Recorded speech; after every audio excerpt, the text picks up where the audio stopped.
Good morning. Good morning, and welcome to the Daycare Q&A Show. I'm your host, Adrienne Bradley from Thriving Childcare, and thank you for joining me here today. And if you're just joining me for the first time, welcome. And if you are back, welcome back. And if you could do me a favor and just send me some hearts and likes, and just so I can see you. I do think I need to make a change to this default so I can see the discussion.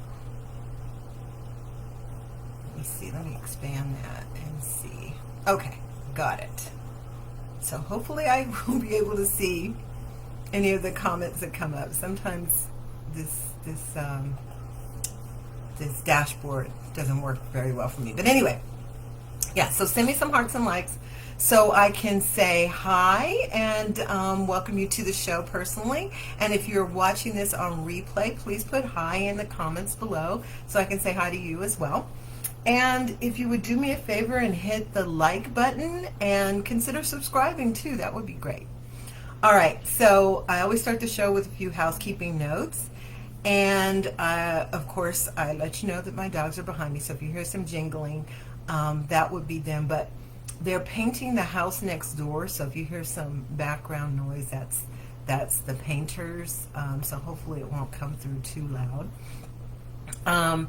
And yeah, so let's see. Oh, and I've been saying this for the last several shows, and I'll say it again here, that all of the advice or opinion or responses I give to any of the questions here on the show are my own. They've either come from my own experience or someone close to me, their experience, other fellow providers.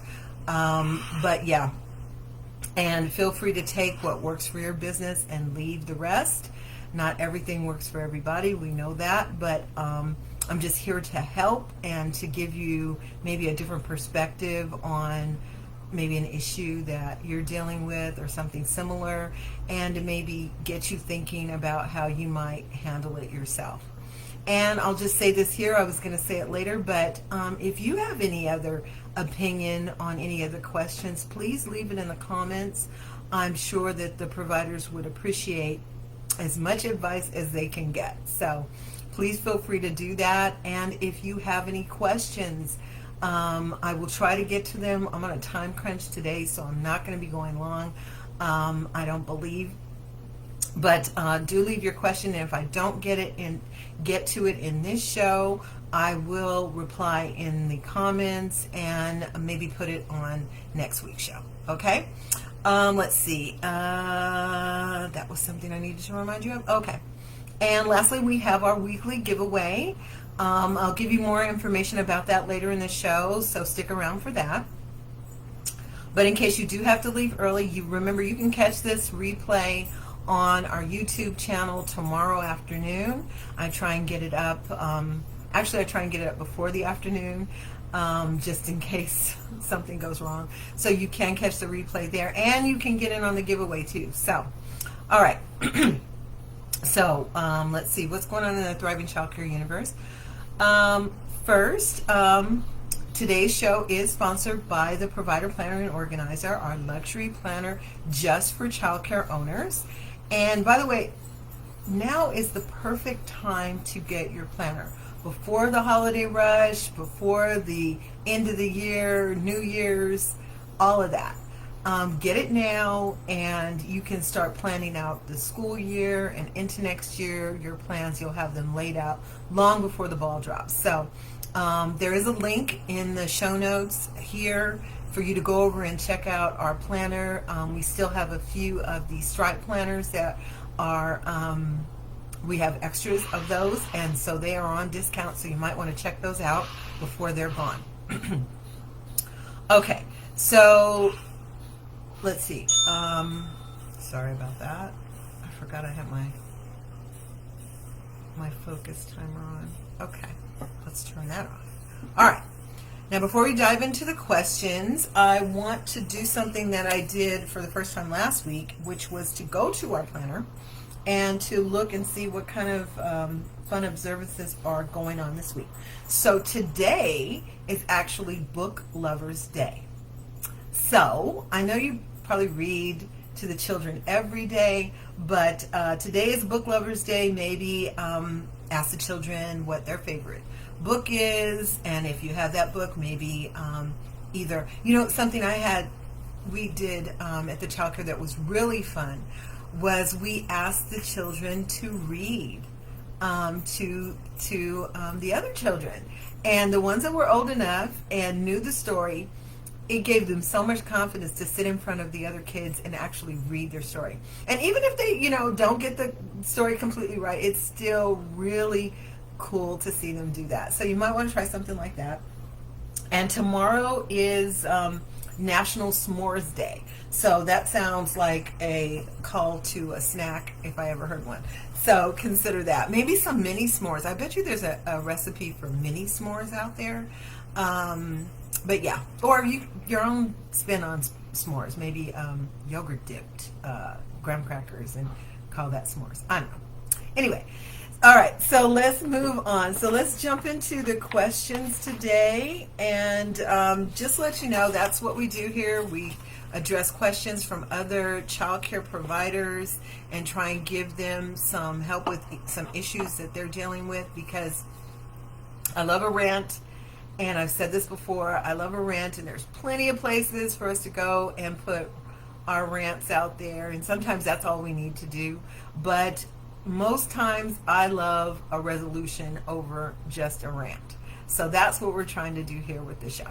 All right, so, and I will take my glasses off. I've said this before, there's a lot of glare coming from my screen, and I haven't figured out how to get that handle yet, but so I'll take my glasses off so you can see my face.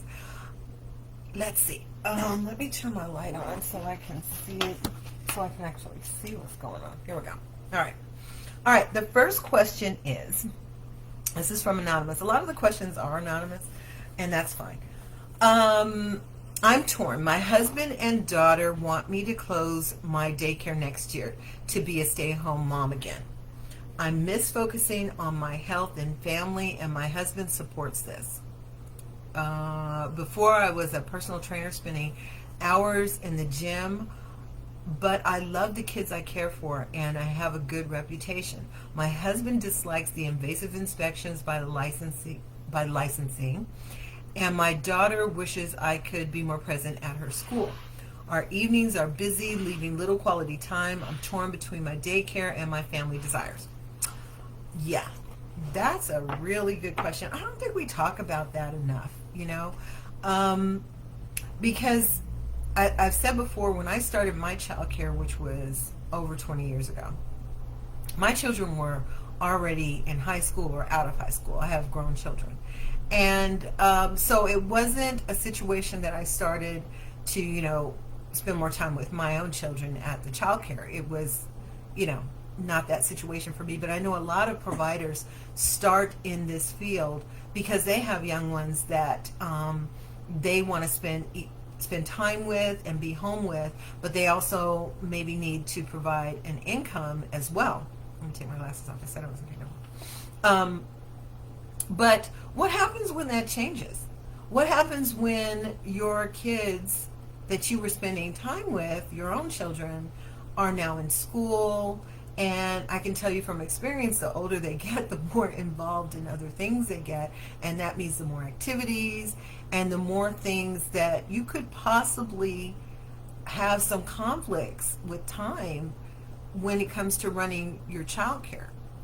So what happens when that changes? And I know a lot of providers say, I'm a lifer, I've been doing this for years, I'm going to continue to, either I can't do this anymore, I'm truly ready to retire completely. But for some of us, things can change and priorities can change. And for this provider, it sounds like your family is saying that, this isn't working for the whole family at this point. And it sounds like your husband's supportive of you letting the income that you generate from your business go. What I would say, and it's very timely because I just wrote an article on the blog, and I'll link to that later in the show notes, and it's all about an exit strategy. whether that's retirement down the road or whether that's next year like this. And I talk about in the article, some things to think about, whether or not you are truly ready to give it up and how to know, and also to plan for that. So if you're talking about next year, maybe give yourself some time, number one, to think about whether this is what you truly want to do, to talk to your family about it and see how the change, either, the whole thing, with your finances and your income, how that's going to impact your family. And if you don't give it up, how that is going to impact your family.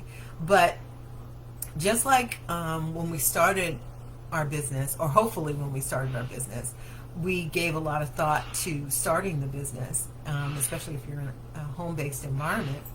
As a matter of fact, a book that I linked to last week's episode was a book that, that I got before I started my childcare, and it was how to set up a home childcare.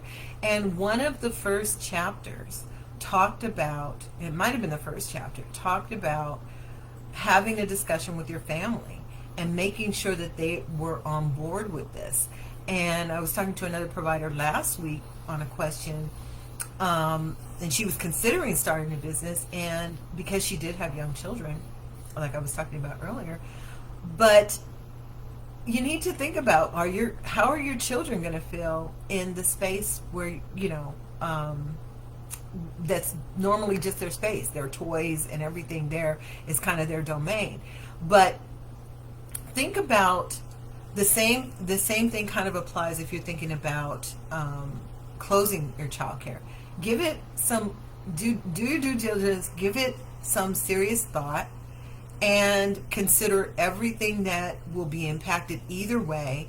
And then if you are a year out, or maybe you want to extend that a little bit longer, you can plan for that eventual closure. Okay? So that's what I would say. Just really think it through. Talk to your family, because it sounds like your priorities have changed. Okay? All right. I'm going to move on because I do have limited time today, so I don't want to...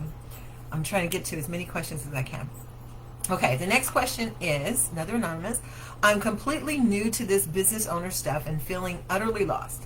I wanted to set up a business account, but then I was told I need to submit a fictitious name application with the county clerk because my name isn't in the business name.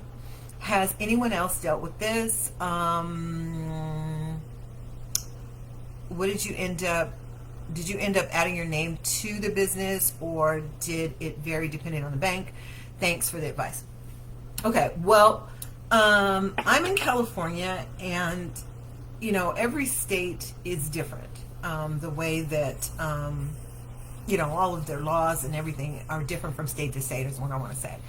But here, and I'm remembering back to when I started my business, you have to do just that. You have to go and search the records to make sure your name is not being used. Then you file what she was just talking about, a fictitious business name with the county clerk.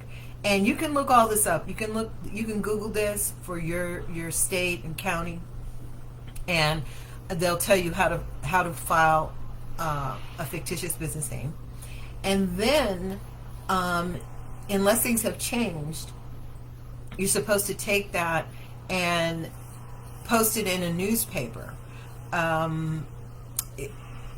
I remember finding a really small newspaper to post it in, not because I wasn't trying to get it out there, but the fee to do that, because there is a fee, was very low, because the smaller the paper is, the lower it is. But with a lot of newspapers not being in existence anymore, that process may have changed even here in California. But what I would say is, because this is something usually, what she's referring to is setting up a bank account, and typically they want you to have a certain documentation to set up your bank account. And there's no reason to stress. This is what most businesses do.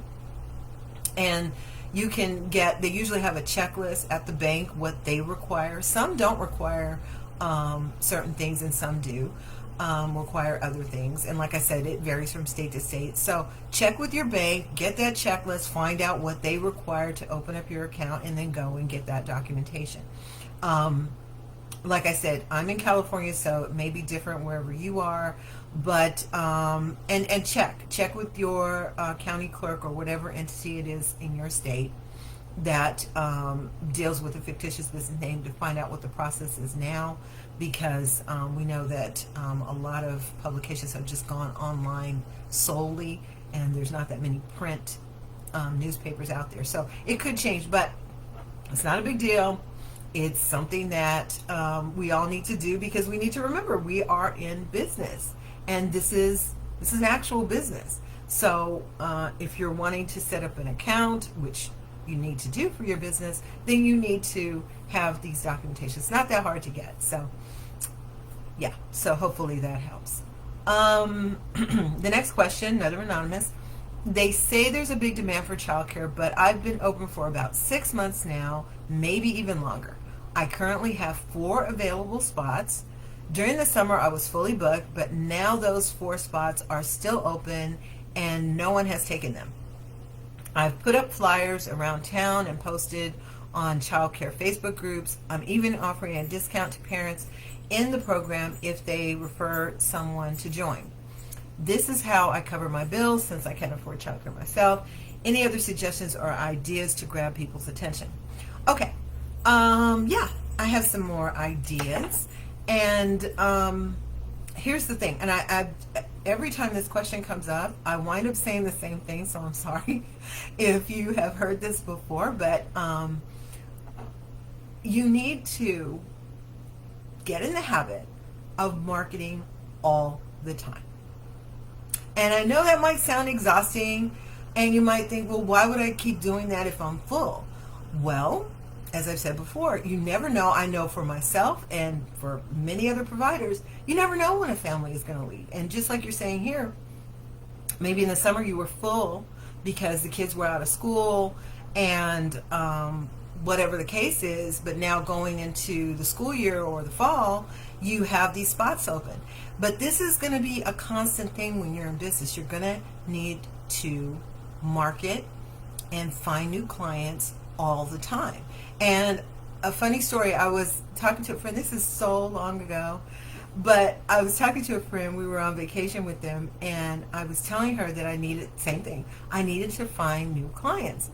And I was probably stressing over it or whatever. And she was like, you already have clients, you want more? And I was like, they don't stay. They're gonna leave. Every single client that you have right now is gonna leave at some point. So with that in mind, we need to not stress over it, but make it a habit of constantly marketing our business. Finding new ways to market, getting in touch with your CCR, making sure you're on their roll call, making sure that you are putting your business in local publications in your city, making sure you're on Google, making sure your website, that number one, you have a website, and number two, you post there that there are spots open, limited spots open. Give them some kind of urgency so people start calling. But find new ways every single month to market your business. Word of mouth is good, it's great, it's another one of those ways, but we need to have several ways to market our business. Other businesses don't just pick one way to market their business. They have commercials and they have flyers, okay? So, and they have the email lists and so forth. Set up a waiting list on your website that people can put their name in, and when they need care. Something that, one of the ways that I love to market is to contact local businesses. I'm talking about larger businesses, maybe hospitals, those even mid-sized businesses, and the smaller businesses are fine too, but contact their HR department and let them know that you exist. You're a child care right here in the community, so that when they onboard new new employees. If employees are looking for childcare in the area, that they can find you. I know when my children were in childcare, and even when they were in school, I wanted them to be in close proximity to my job. So I put them in facilities that were close by, and that would be a good resource for new employees in the different businesses. Hi, Shalyn, Texas. Shalyn Butts. Hi, how you doing?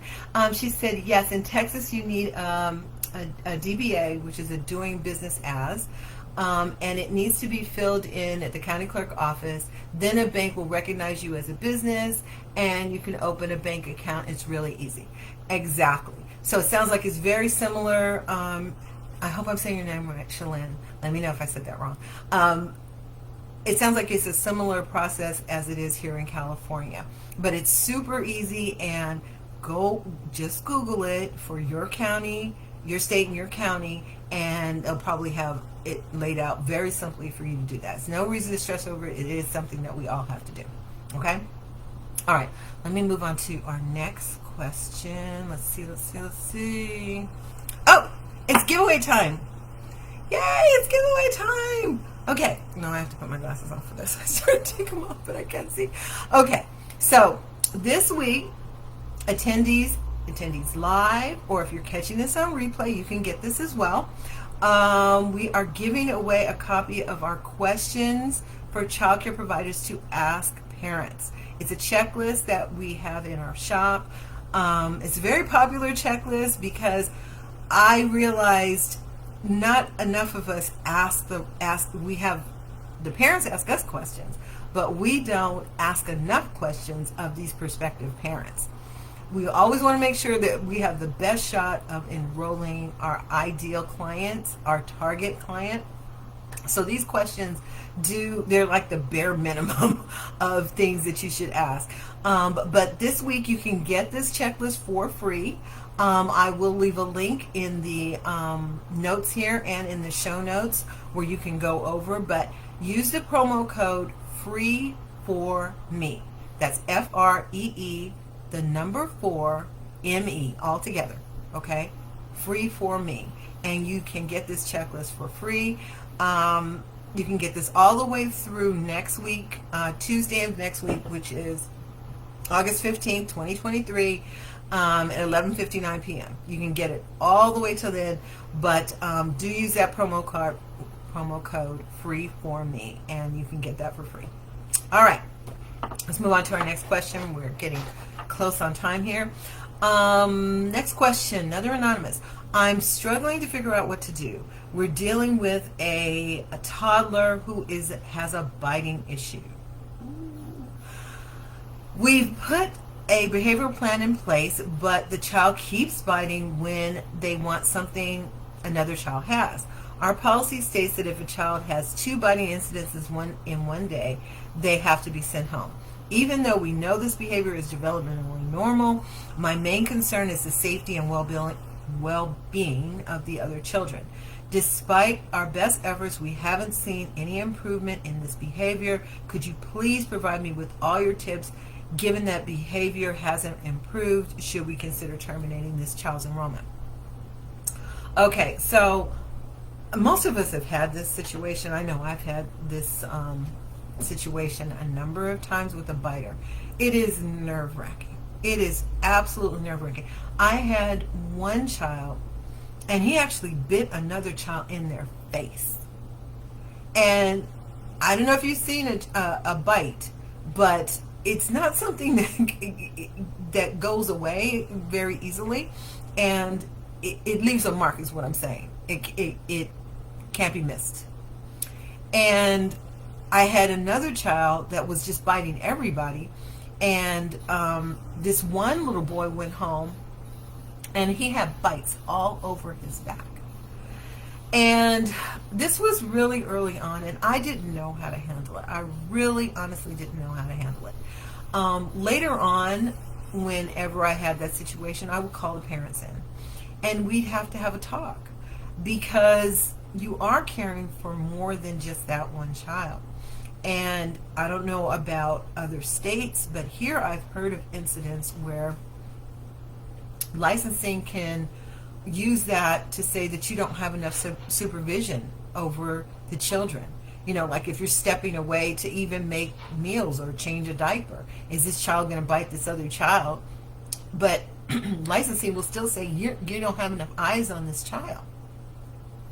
So it is a difficult. I've had providers call me and say, what do I do? I don't want to tell the parents. But number one, you have to let the parents know, the one that got bit. But also the parent of the child that's biting.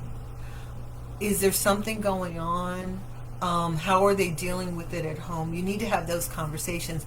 But I would say this, if you have a policy that if they bite more than once, sounds like you said twice in one day, they have to go home, then you need to follow through with that policy. And maybe that will get the parents to be proactive, whatever that looks like. Maybe they'll have more conversation with you about how to handle this. But then ultimately, if this doesn't stop, then you might need to make a decision about terminating that client. And the reason I say that is because I remember another instance. Like I said, I've had this happen several times in my business. But I had another incident with a client that was a long-time client. Like I had taken care of her first child, and then I took care of the second child, and then this was the third child. And the third child, when they were with me, got bit. And I will never forget what she said to me. She said, I'm very upset. She said, Miss A, I'm very upset. And I was probably so nervous that I was trying to downplay it, because when I get nervous, I just try to, suppress it all and at least back then, and try and make light of it. She was having none of that. She was very upset. And I can't remember if she left then or if she left shortly after. So that's the flip side of that, is if this continues and you don't dismiss this client or deal with it to the point where this is not happening anymore, then you run the risk of losing other clients, right? Because that child that got bit in the face, I was petrified to talk to that parent. The thing about it was, the child that bit that child was a friend of the family. They had actually referred each other to the Childcare, so there was a little bit more understanding because they knew this child and they knew that that's what he did. But I feel for you. I truly do. This might be one of the times when, you might have to determine if you can't find other solutions that stop this from happening. So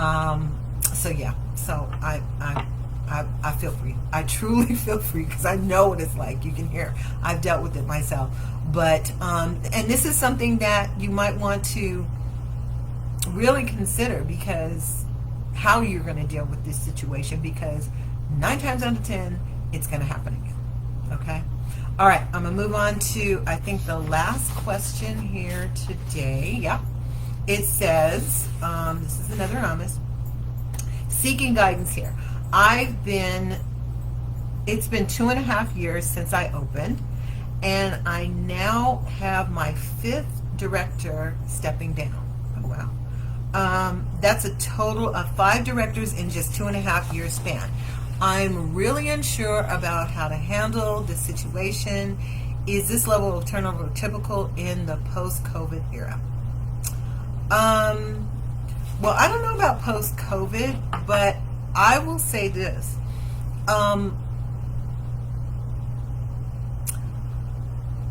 It might be time for you to look at what's going on when you bring these directors in. And this is for directors or assistants or teachers. This is kind of across the board. What are our onboarding efforts like? And like I said, I can relate to some of this, because I know that talking about enrollment. When my enrollment would go up and down over the years, sometimes I didn't have the income to support an assistant. And so I would either have to let them go or reduce their hours or something like that, and they would wind up leaving or finding someplace else. But then when the enrollment would go back up, I would be overwhelmed and I would need to get an assistant again. But usually by the time I got that assistant, I was so overwhelmed. I mean, it's funny because years ago, Denitra Scott was talking about this in a live in her group, and it resonated with me because what she said was, usually by the time we get help, we are so desperate and so overwhelmed that we stick that person in a room, and without even really thinking about it, we basically tell them, or telling them, figure it out. Now, I'm not saying that's what you're doing here, but the rate of the turnover that you have, you need to figure out what's going on. And it could be that maybe that director is not getting the support she needs. Maybe she's not, and I'm saying she, it could be he. Maybe they're not getting the onboarding that they need to really be able to effectively handle that position, and that's why they're leaving. It's just too much, or it's not organized enough for them. But I will say this, and this is going to take some courage, I guess. Like I was saying last week, when it comes to clients or clients that don't enroll, this week, when it comes to this, I would say if you can, reach out to those other directors that left and find out why. Because otherwise we're just guessing, right? I can say do more onboarding, look at the salary, look at, their duties, is it too much? But we're still guessing. If you can get some actual feedback from those people who occupied that position, that's golden. And you might have to put your ego down, put your feelings down, to be able to help your business. And reach out to, you got 5, so somebody more than likely is going to respond. And just be very genuine about it and say, you know what, no hard feelings. I just, presuming they left with no hard feelings, I just want to know, is there something that made you want to leave? When did you know you wanted to leave? Why? What could I do to change the situation? So my advice is to reach out to them. That would be my best advice, to reach out to them. But if that's not an option, then sit down and talk to maybe even a family member and give them a list of the duties of your director and ask them what they think about this. You've had 5 people leave. You need some type of sounding board. You need some feedback to figure out what's going on so that you can reverse it. Okay? So that would be my advice. Look at all of that and then see, hopefully, your next director will be with you for a lot longer than 2.5 years, and definitely not leave with the quickness that the other ones have. All right. I have gone long, but let me see. I have one more question. Oh, okay. One more question. It says, good morning. I'm facing a situation where I'm losing quite a few kids to kindergarten this year. I have spots to fill, but I'm stuck in a rut. The process of finding new kids is not something I enjoy. Could you please give me some creative ideas that you've used to spark interest? Okay, so I kind of answered this earlier, but again, find new ways to market your business all the time. Make sure you have a website up. Get the word out with your current clients. Maybe, like I talked about in a previous episode, think about a referral system. Maybe you give a parent that refers another client to you after they've enrolled, you give them a gift card or you give them a free day of care. You work that out. But find new ways to market your business and get as many different ways out there.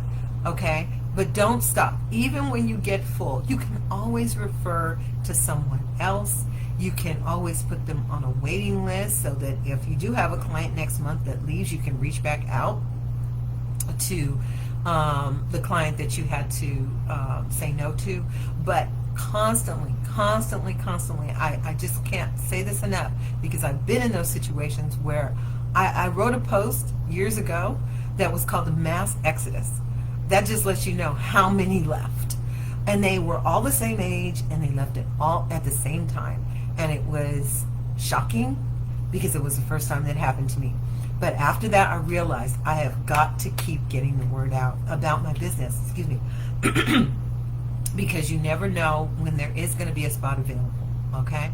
So I will leave links to that post and any other pertinent posts about the questions that we've had today. That is it for the questions today. Remember, you can always submit a question early, or if you join me live, or even if you're catching this on replay, if you have a question about anything we've discussed here, or anything about your child care business, go ahead and leave it in the comments, and I will come back in and answer it here, and maybe even put it on the episode next week. Let's see. You can go to thrivingchildcare.com// what's your question. You can leave it there, or like I said, leave it in the comments. Yeah, and with that, thanks so much for joining me. I'm Adrienne Bradley, your host for the Daycare Q&A Show, and I can't wait to continue this incredible journey with you next week. Until then, keep thriving. See you next week.